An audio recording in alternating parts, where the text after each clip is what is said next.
Welcome to another episode of the Dentology podcast, where we discuss the business of dentistry.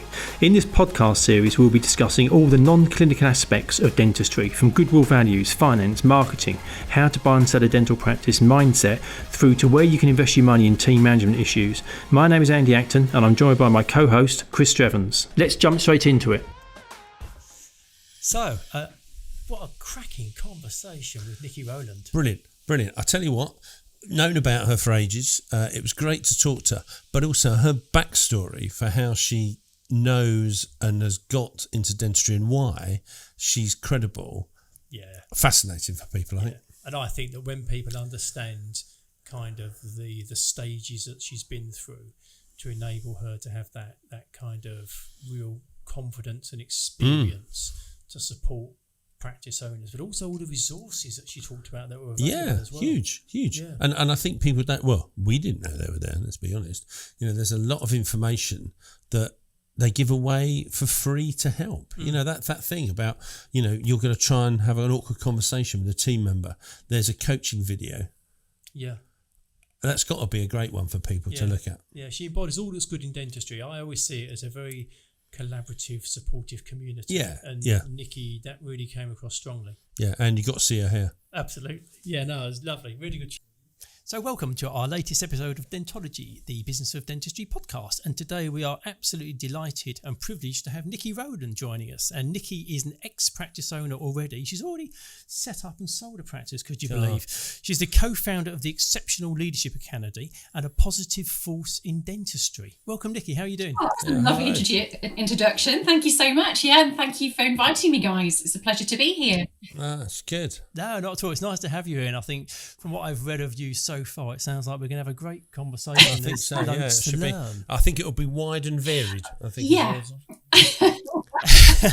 So you're a well-known face and voice in dentistry. You know, you run a group on Facebook, and you seem to crop up here, there, and everywhere. Like I say, your work and your profile is just great stuff. But it'd be good to talk about your practice ownership experience. But before we get to that, how did you get into the profession? Was that the route in for you? No, it wasn't actually. It's something that a lot of people don't know about me. I actually trained in my youth as a chartered and state registered physiotherapist. And one of my areas of special interest was actually head and neck oncology. So I worked with Max Fax teams for years. So that was the connection. That was sort of the connection with dentistry. But just coincidentally, my really good friend went off to dental school in Birmingham, and she introduced me to a dentist who I ended up marrying. So that's sort of, it's a bit of a tenuous link originally, but then I ended up marrying a dentist. Right, so that was your official route. That was the official although there was a professional route as well. And I say you were a practice owner. You set up a squat dental practice with your husband. Yes, that's absolutely right. And it is, I think it's one of the questions, it is the hardest thing I've ever done. I say, how did you find that then? It was tough because obviously being a physiotherapist, I did have some management responsibilities as a senior physio, but I'd never managed my own team. I knew nothing about business. I didn't know the first thing about dentistry, in general practice. And I just had baby number 2 and wasn't getting much sleep at night. So it was a crazy... Perfect timing. Absolutely perfect. Did you try and move house in the meantime? That's a nice stressful one. Yeah, that was a bit... there we go. At least you a bit more sensible. You gave yourself a bit of a run-up. 2 babies in a business. So what was the driver to start then? Because also your husband is the clinical dentist. Yes. You say that you have no business experience at all. I can understand buying a dental practice because lots of people do that, and that's the most common route into ownership. But to set up a squat, that's challenging. It was a real challenge, Andy, because we secured an NHS contract in the November, and they wanted us operational in the February. So we had 3 months. In the February? Wow. Yeah. So literally, we interviewed team members on a building site. And it was a huge risk for them, walking through the door, and literally we were wearing hard hats. That's where we were at with it. And we were interviewing team members there, but we did it. We did it. We didn't see Christmas. We didn't see my husband's 40th, but we made it. We made it. Wow. What's interesting about that is Chris and I were talking earlier on today about leadership, and if you meet a strong leader who's got a really clear vision of where they're going, you'll kind of walk over hot coals for them. So there's obviously something about you and your husband that even though you had hard hats and you were in a building site, the story you were able to tell those people was sufficiently strong enough that they still wanted to be part of where you're going. Yeah, and I think it was a strong story because this is one of the things, I do with practices when I consult now. We actually had our exit strategy in place before we opened our doors. We knew. I think it's so important. We knew that we wanted to run a business for 10 years, by which time the girls would be, getting that bit older, looking to go to university further down the line. And we could just sit back a little bit, having done the hard work. So that's basically what we had in mind. So we had our business plan, we had our exit strategy, and we just worked back from that. And that's what So you won your tender. So was it exclusively in NHS practice? Sorry, say again, Andy. Was it exclusively No, in we were NHS mixed. practice? You won the tender. You were mixed practice. And what sort of size practice was it? How many people? We opened our doors and we had 2 chairs, and we were just, the compromise really was the size of the building. So we ended up with 4 chairs. But it was enough. It was enough. We ended up with about 20 team members. So, that was quite a nice size practice. It was still, had a lovely family feel. We're in a little market town. So, it's just a nice place to be, and a lot of passing trade. And we did a lot of things in the community. We worked with schools and we did a lot around oral cancer screening. So, we had a really strong CSR element to what we did as well. Mm. I think it's really important, for anyone who's listening, that thing about the fact of build your business and get it ready now as if you're going to sell it, because then you can get your processes and everything in place, rather than quite often what we see is suddenly they want to sell it and they're now scrabbling around. And the danger is when you start scrabbling around, it either delays it or potentially reduces value. Absolutely. And it always seems a bit silly to us, doesn't it? We see guys who've had businesses for 35 years and then they sort of almost managed to devalue it themselves in the last 12 months because they haven't really either got everything in place as they, as you started off saying, right, we're going to be here 10 years, then we're going to basically sell it. So we'll put everything in place. I think it's critical for people. But also I think getting your business ready to sell it and selling it are two completely different things. Absolutely. I think you should always have your business in shape to sell it. Whether it's this year, next year or 10 years, at least if an opportunity came up, or, I don't know, just say personally you hit a bump in the road and you needed to sell, you've got a business that's ready to go. Whereas if you're not ready and something does happen or there's a new opportunity and you want to move quickly, you can't. No. But you picked up on something you said at the very beginning when you were describing about buying the business, that you didn't know what you were doing, you had no idea and you still did it anyway. And we've talked a lot about, I think naivety is a really undervalued business skill. I think not knowing all the answers but still doing it gets you I totally agree with you, Andy. If somebody had told you all that was going to happen on the way, you would never have done it. No, I wouldn't. And I made so many mistakes, I can't tell you. But the beauty of that is I can say, when I'm talking to practice owners, practice managers, I've talked to a practice manager earlier about, I can now teach people not to make the same mistakes as I made. And there's so much value in that. And really, the Exceptional Leadership Academy training platform is very much a coaching-based platform. We coach people not to make the same mistakes. In their What do you reckon practice. was one of your biggest, Nicki, on that start? What do you think was, if you were to go, I think that was probably the biggest mistake that I made? Biggest mistake was recruiting the wrong person. It was like throwing a hand grenade through the door. And then managing that was the hardest, most stressful thing I've ever done. And I wanted to be everybody's friend. Right, okay. I always say to practice managers, be friendly, but don't be somebody's friend, as a manager, because when it comes down to having difficult conversations and accountability conversations with a friend, it is nigh on impossible. And this, just rewinding to what I was saying about recruiting the wrong person, we recruited a nurse who my husband had worked with previously. And he's like, oh, she's brilliant, she's great, she'll fit in with us perfectly. But what he didn't know about her was that she was really difficult to manage. As a dental nurse, fine with him in the surgery, perfect. But actually, he'd never had to manage her outside that situation. And she was very, very difficult to handle. Very difficult to handle.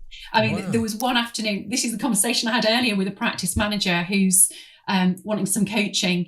And I said to her, this nurse tore a strip off me in front of patients. It was absolutely unforgivable. It was a Friday afternoon, so we were all tired. And she was finishing early, so she went and left the practice. And all weekend, it was just there in my mind, pondering, how am I going to tackle this? That was just totally unacceptable behaviour. How am I going to deal with it? I was mowing the lawn on the Sunday afternoon, planning this conversation. And on the Monday morning, she came in with this massive fat lemon drizzle cake, plonked it on my desk, and said, oh, nice weekend, Nicki. I brought you your favourite. She knew.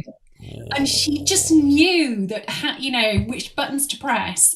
And this is the button. I'm just going to push it. Yes. I backed down and I thought, I can't have this conversation now. What I should have done is said, great, go make 2 cups of coffee, bring 2 plates in and a knife. Let's sit and have a conversation over this gorgeous cake. That's what I should have done. Or I'm going to stab you. Yeah. Nicki, how long did it take you from having the dawning realisation that she was the wrong person to her leaving the business? How long did that take? She didn't, because we actually sold and she stayed in the practice, but she left very shortly after the sale. Wow.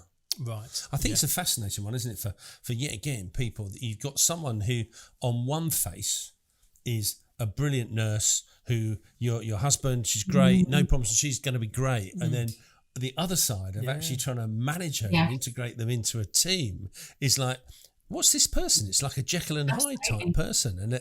And then you're back to your types A category, A, B, C, D people, Is it someone who you want who doesn't quite get it, but they're really good? So then those are the tricky ones, aren't they? I mean, how do I get rid of you? Because actually you're not bad as a nurse. Absolutely, but sometimes as a manager and a principal, you it's almost like 4 seasons in one day, because you've got a particular personality, but you've got to match your personality to the different personalities of your team members.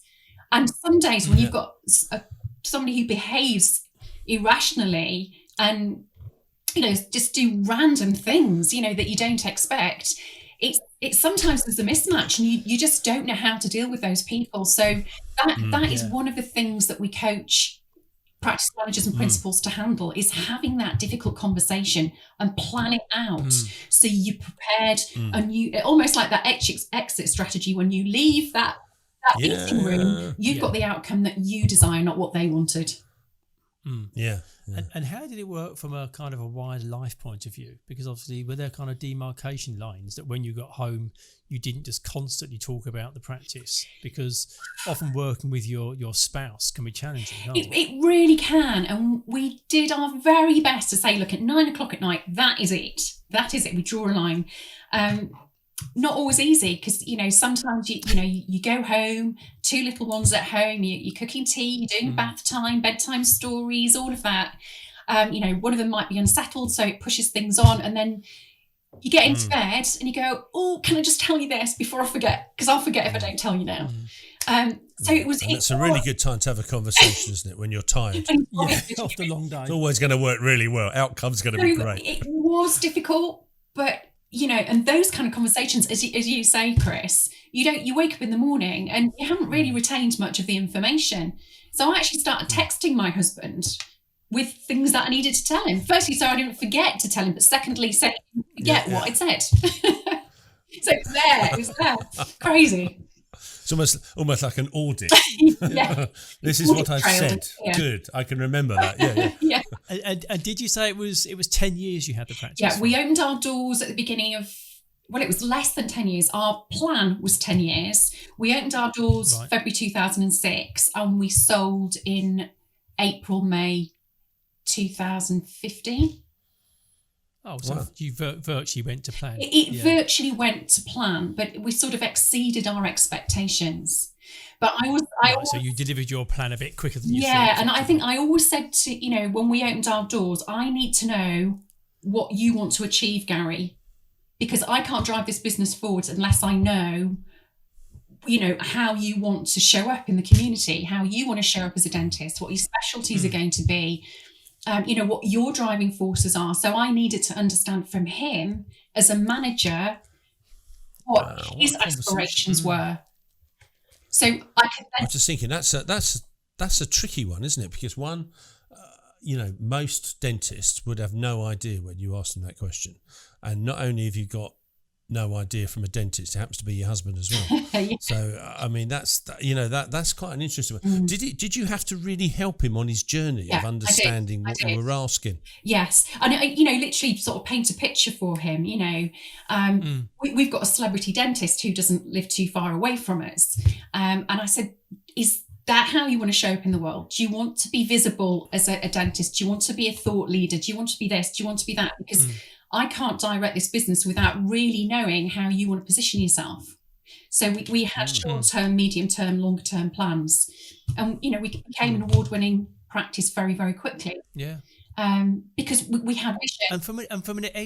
And from an exit point of view, what was the driver to get out within 10 years? What was the reason for only do it for a set period of time? Yeah, I think I've always, my parents are very hardworking people. I've always had that in front of me, and I've always observed what they've done. I mean, the farming folk in Yorkshire, it's 24/7.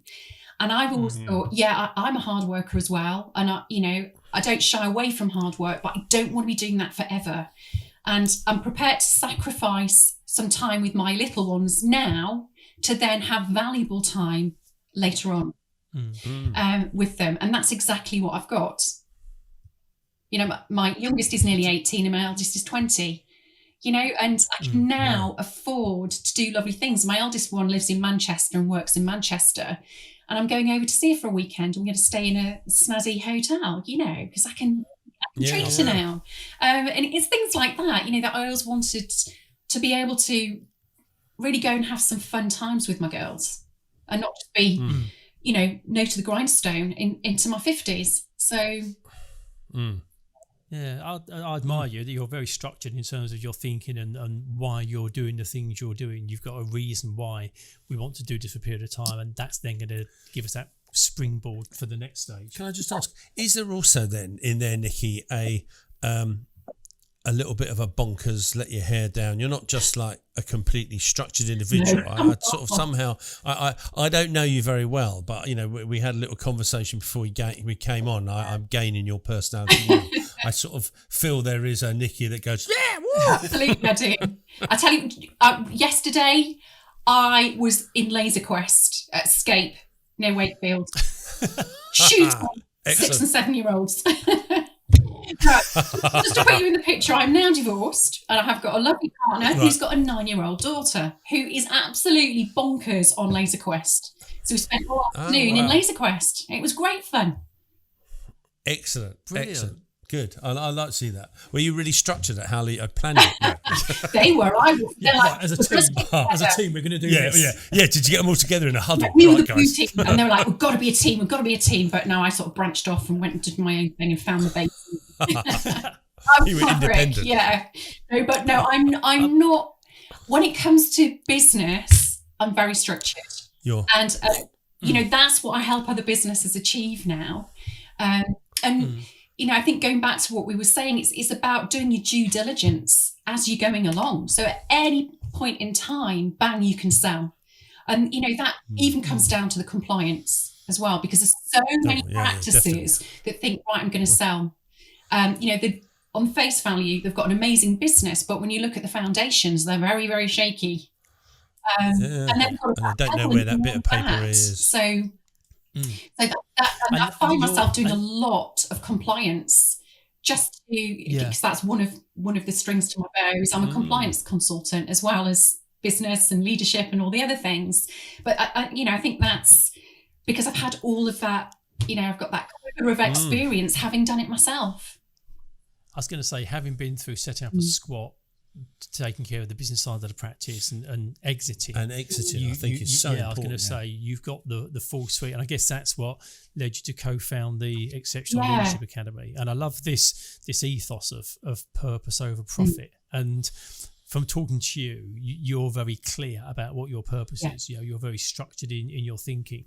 But I don't think for lots of people, they actually know what their purpose is. I think lots of people will just say, well, it's delivering dentistry, isn't it? And I imagine that for lots of people, that's quite challenging for them to truly understand what their purpose is. It ties in a bit to what Nicki was saying at the beginning, wasn't it? And she was talking to her husband, well, what actually do you want to do? What do you want to be? Yeah. I want to be a dentist. No. We do a course. We used to do a course, and we'd say to people, people would do their CVs, and we'd say, it doesn't really matter if it's an 18-page CV with all your qualifications on it, because in reality, you're just a dentist. What else are you, and what do you want to be, and what do you want to achieve, and what's your visions, and what your values? And I think that's great that you talk to people and bring it out. And we do. Andy, my business partner, and I, when we do business fact finds, that is one of the questions. It's, what's the bigger picture? Not just your purpose. And let's just talk about purpose just for a second, because I think some people really do find it hard to really nail it down, as you say, but understand what your purpose is. And one person will say it's dentistry, one people will say I want to be an award-winning practice, but actually it's like going into a bed shop, isn't it? And the salesperson saying to you, what's the purpose of your visit? One person would say, well, it's to buy a bed, but the salesperson might say, well, actually, no, what you've come here to do is buy a good night's sleep, so we need to find you the perfect bed. So that's the purpose of your visit. And I think it's almost that kind of thing when I, work with practices, I'm asking those deeper questions about, what's your driving force? What do you want to leave behind? What do you want to achieve? Is it a legacy? Is it the bottom line profit? Do you want to be, do you want fame and glory? Do you want to be a brand yourself within the world of dentistry? What is it you want to achieve? Because we can't start to plan your journey without really understanding where you want to get to. But also you need honesty as well, because people might go, oh, perhaps the right answer is legacy, because that's noble. That's noble. But actually what they're really thinking is profit. And you need to money. And the thing is, profit's okay. If you're running a commercial enterprise, profit isn't the wrong answer, but you do need people to be honest, because then you can work with them on a plan to achieve what they want. Isn't it? There must be some people you work with, Nicki, that you can't work with. Does that make sense? You must have some people that when they come to you and then you're like, well, I don't think I can really help you. I do it all day long. So do I. But I was going to keep it quiet. No, but Chris, you're right. You're absolutely right. And Andy and I had a stand at the BDIA conference, and we had a practice owner come and talk to us. And he, it was all about the problems he's having, the issues. He wants to find solutions. So, but we were, what we were getting back from him, he was finding a problem for every solution we were giving him. And you think, this is like wading through mud. If we went and worked with this guy, he's not got his head in the right place. He's got a fixed mindset. He's not adapting that growth mindset to think about new, different, innovative ideas to bring into his practice. And he's, we always use this little picture of your practice being a car on a journey. And again, one of the biggest mistakes I made, I could never step away from the wheel because I was always in fear of that vehicle crashing. So that the model that we use now at ELA is that actually we've seen a massive place in the market for practice growth managers, not just practice managers. Practice managers in my mind do ordering, do all the compliance, deal with any problem team members, do the rotas, whatever it might be. But we see a place for a practice growth manager who sits between that particular individual and the practice principal. They're the ones sat at the wheel of the car, driving business growth and bringing your business. The principal can then sit in the back of the car, get on with the clinical work, do a little bit of backseat driving as and when they need to, but essentially somebody else is steering the vehicle forwards and making sure that every cog in the engine, all the team members are well-oiled, finely tuned, they're all moving at the right speed in the right direction to mesh together and drive that vehicle forwards. And, if you get the wrong cog in that engine, as I did, the whole thing can come to a grinding halt. But What But it's what you put in the did engine as the well. ELA stand for? Exceptional. What did the ELA stand for? It's Exceptional Leadership Right, okay. Academy. Yeah. So, essentially it's a dental model at the moment, but people are people. Leadership is leadership. It doesn't matter which industry definitely. you work in. Leaders have similar problems. People are people. Yeah. So, definitely. And I think timing is spot on in terms of, because I think we're going to a new era of dentistry. I totally think agree. We've got digitisation, changing patient demands, work patterns. The NHS funding is going to change, and it'll be interesting to get your thoughts on what the future of dentistry. What does a 21st century dental practice look like, or what should it look like? Because it's not going to look like it does in 2 years' time. What are the sorts of things people should be thinking about and preparing for? I agree with you. We're moving into a completely different era, and I think we have to be authentic. It's an era of authenticity, and as a business, particularly dentistry, whose public persona tends to be about money, and dentists earn loads of money.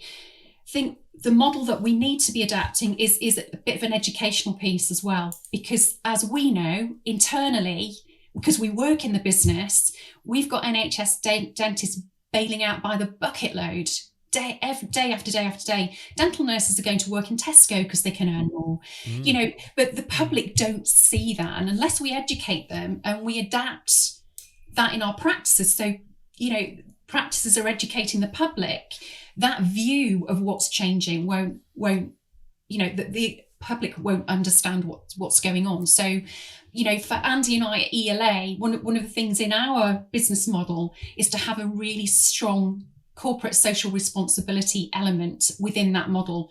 And we've got a program that we call our Future Dental Practice Program, where we work with the business intensively for 3 months, but then handhold them for a year thereafter. Part of that model is actually giving back to the community and having a CSR element. And we talk about creating pull marketing, not push marketing. Push marketing don't work, as I found out. We spent lots of money on hard marketing, broke even if we were lucky, started using that pull mechanism and educating the public, particularly because we're near Hull, which is a port. We've got a very high incidence of oral cancer. Because we are a port, people go over to Amsterdam, have their hen nights, stag nights, come back. And we've got a high prevalence of the human papillomavirus here in Hull, which is one of the causative factors of oral cancer. So we use that as an education piece. We got on the radio, we got on the TV, and then if there was another dental topic that, the radio station, they came to us. And then that's really smart. That's really smart to use a social issue. Definitely. Like HPV relative to where you're based, because that's going to be relevant to the people in your local area. That will resonate. Absolutely. And that's really one smart. of the things really that we're doing in our platform, I've got an ex-TV presenter who's a PR expert. She's actually putting content onto the platform, and she's amazing. And I think this is the way that it works both ways.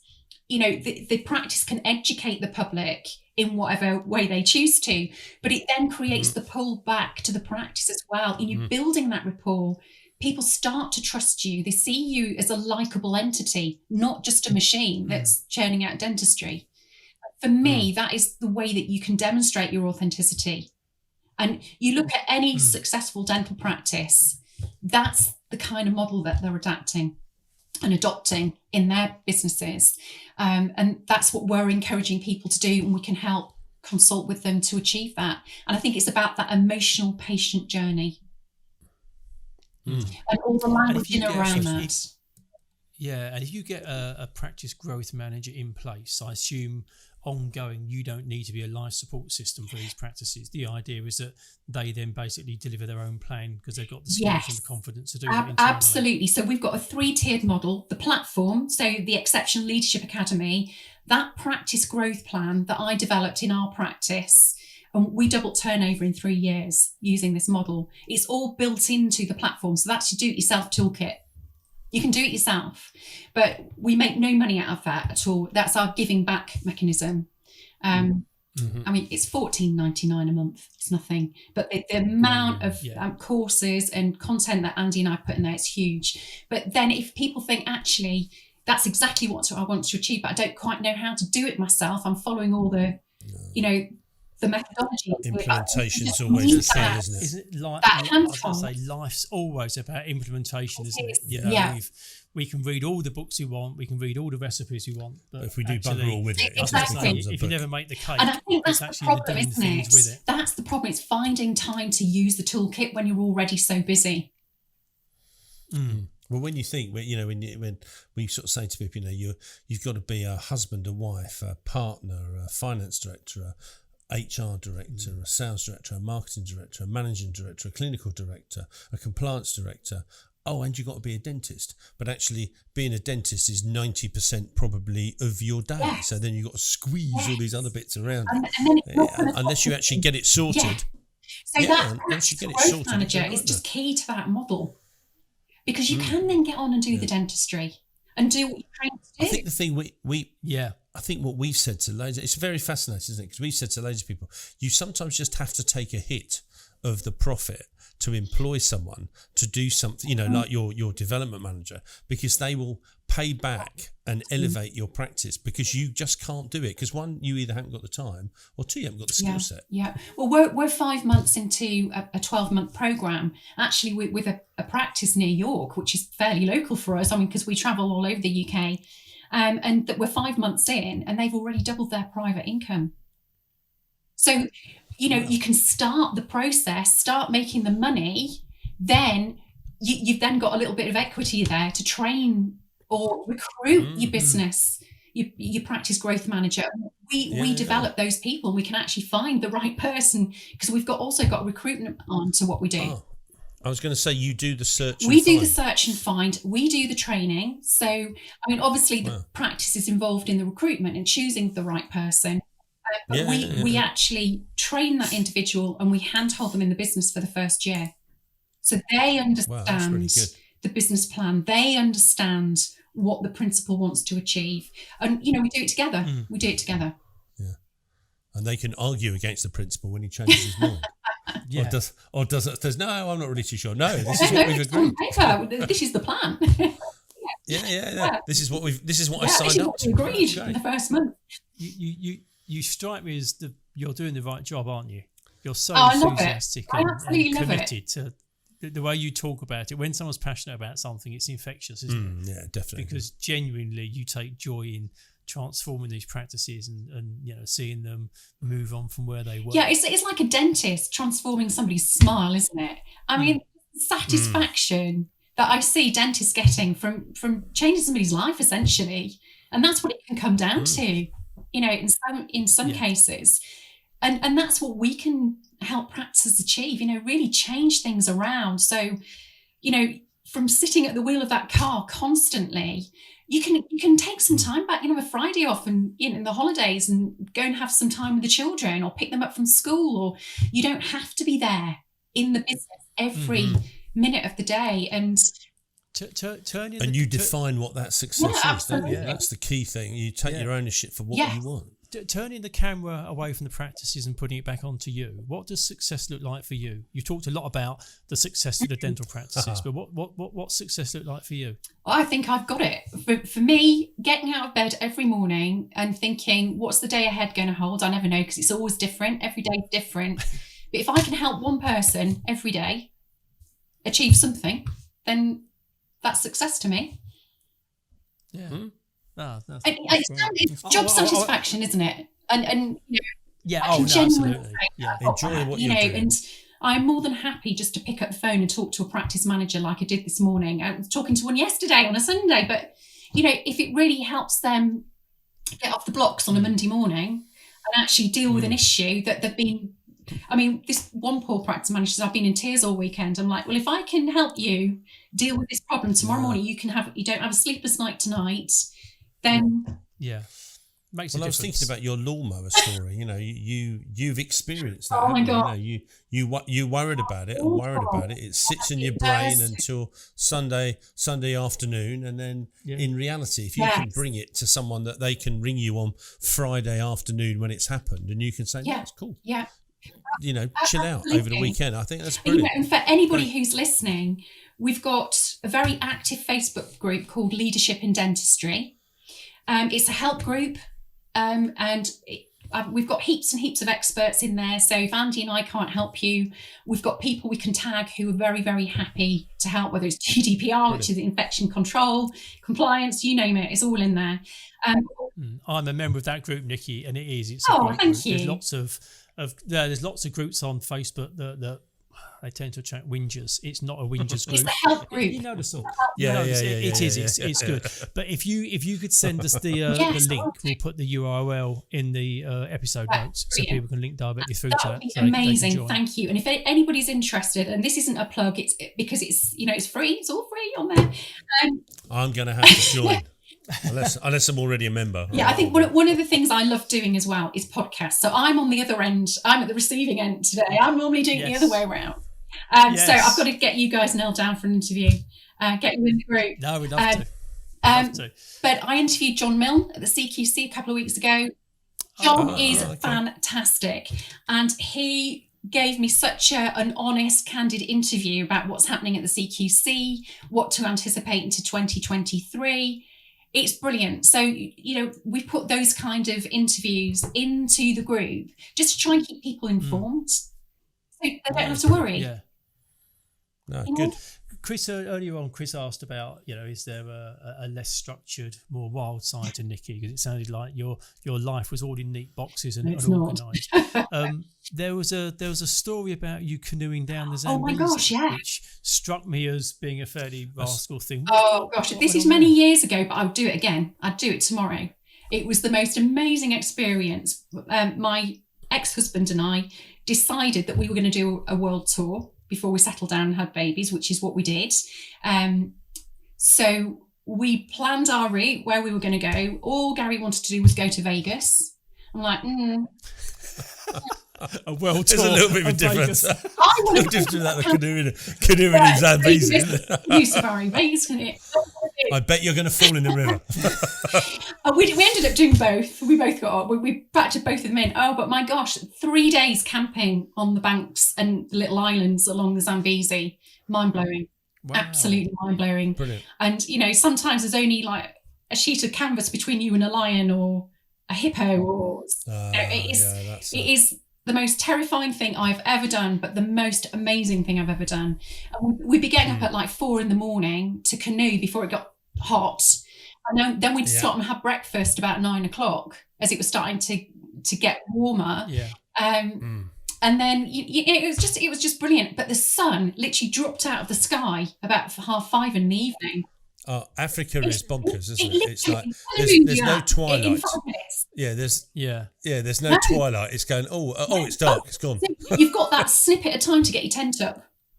Literally. Yeah, that's right. It is bonkers. It is nuts. Yeah. But that was the most wild thing that I've ever done. And hippos definitely are the most dangerous thing on the river, not crocodiles. Yeah. I saw a video recently of a hippo chasing a boat. Yeah. My goodness, those things can move. They don't look very fast, don't they? They like run in water. And they're so savvy because they know where the sandbanks are as well. You don't. Right. So they know where the bits that they can trot along, and you're canoeing madly to get away from them.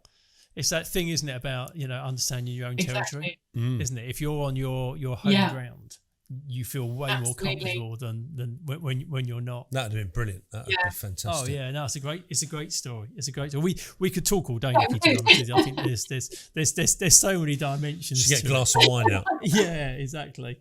For episode 2. Yeah. We always finish up with the same 2 questions that we ask our guests, just to get an insight in terms of you as a person, your thinking. And the first one that we always ask is pressure. No, not at all. If you could be the fly on a wall in a situation with somebody, when would that be, and where would you be, and who would you be with? My gosh. Yeah, I think, as I said, we were talking, weren't we, before we got on to the interview, about my hair disaster. We weren't going to mention it. Yeah, in we fairness, weren't. in fairness, We were going to stay shy of that. For goodness' sake. It's still pretty bright, but you should have seen it about a week ago. Oh my gosh, I was a walking highlighter pen.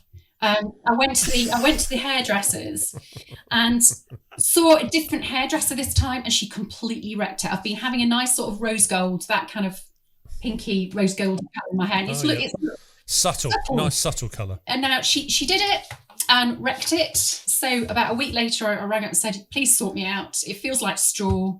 It just looks bleach blonde. Please, can I come back? So I went back, saw another hairdresser. She did it.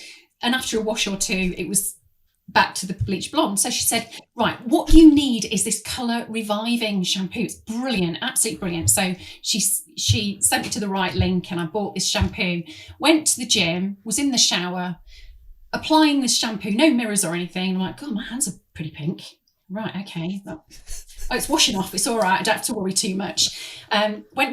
Got changed in the changing room, still got the towel on my hair, and then sort of looked in the mirror, took the towel off and went, oh my God. What have I done? So I put something on Facebook, please, I need help. I need somebody to tell me how to get this stuff off, because it's just ridiculous. I'm glowing in the dark, and it literally was that bright. It was hot pink. Nice, yeah. It was fluorescent pink. Well, wait. And my daughter was just like, I'm not going out with you looking like that, mother. There's just no way. Yeah. You're embarrassing, Mum. I was like, well, I'm not going out anyway, so you don't need to worry about that one. Brilliant. I'm not going anywhere looking like this either. So yeah, that I think story. had I'd have really would have loved to be that fly on the wall in the hairdressers when I went and showed. When they went, uh-oh. Yeah, that moment. Can you be sued for the wrong colour hair? I don't know, but yeah, that was That's a good one. Good story. I don't think we'll get that story again. No, I don't think. We always wonder that's whether a we're unique going one. to repeats of answers, but we won't be getting a repeat on that. I'm going to be fascinated by the answer to the next question. Well, and our follow-up questions. If you could meet somebody, you can meet anybody you want. Who would you like to meet? And you can't say that hairdresser in Stargate. Do you know, all the people I'd like to meet are dead. It's okay. It can be a dead person. It can be a fictional character honestly, as well. In this podcast, we can bring people back from the dead. From the dead. I would have loved to have met Sean Connery.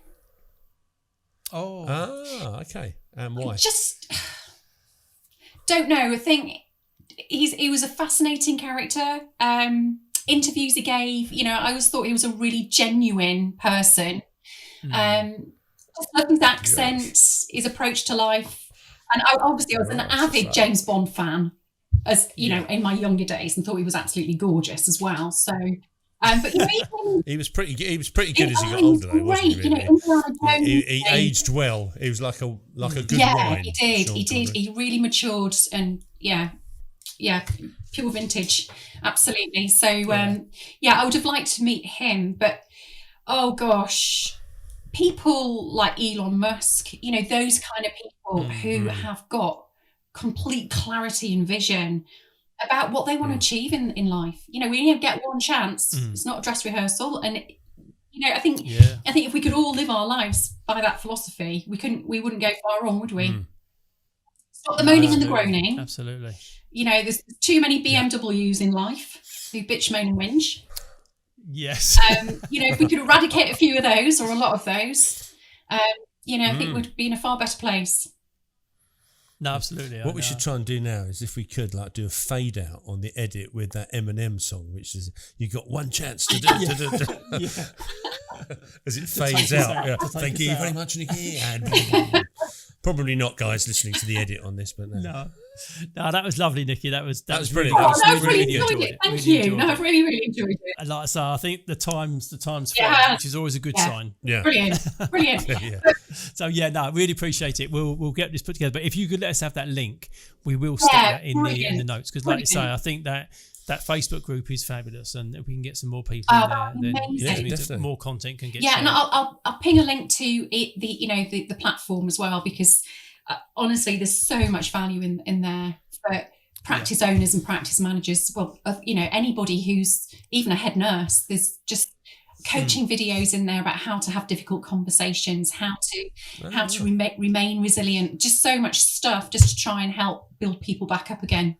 We've actually got an inspiration zone in there. So if we've got somebody feeling a bit down and out and just need to feel a bit inspired and uplifted, there's an inspiration zone in there as well. So we sat over to us. Yeah, lovely. And I really, really would love to interview you guys. Seriously. Yeah, Cool. love to. Yeah, we'd be happy to turn up for that. Yeah, brilliant. So could you send me some dates when you're available, please? Yeah, of course can. Yeah, no problem at all. No problem at all. You know, just send me a selection of dates. I'm not as organised as you with your calendar in my paper diary. No, we'll do that. We'll get that sorted. Fantastic, lovely. And if I can share any of your stuff anywhere, anything that might help you guys, I'll be more than happy to do that, including Brilliant. interviews and podcasts. I mean, where do you put these out mainly? So this will go as a podcast. So it will be on Spotify, Apple Podcasts. It will be on all the channels where you can get podcasts from, and we also pop it onto YouTube as well. So yeah, you'll be able to access it on pretty much any podcast channel that's out there, and on YouTube as well. Brilliant. Yeah, exactly. If there's, because we've got ELA TV on YouTube, so if there's anything that you want us to share or get out there, I'm very happy to do that. Oh, brilliant! Yeah, well, we can pop it on there as well. That'd be great. Yeah, brilliant, perfect. But yeah, you can send me some dates, and I will return the favour. That would be amazing. Brilliant, lovely. Okay. Thanks a lot, Nicki. That's really good. Guys. Thanks a lot. Okay. Thank you for listening to this episode of Dentology, where we discuss the business of dentistry. If you like what you heard, please do subscribe where you found this episode. That would be amazing. And also follow us on Instagram.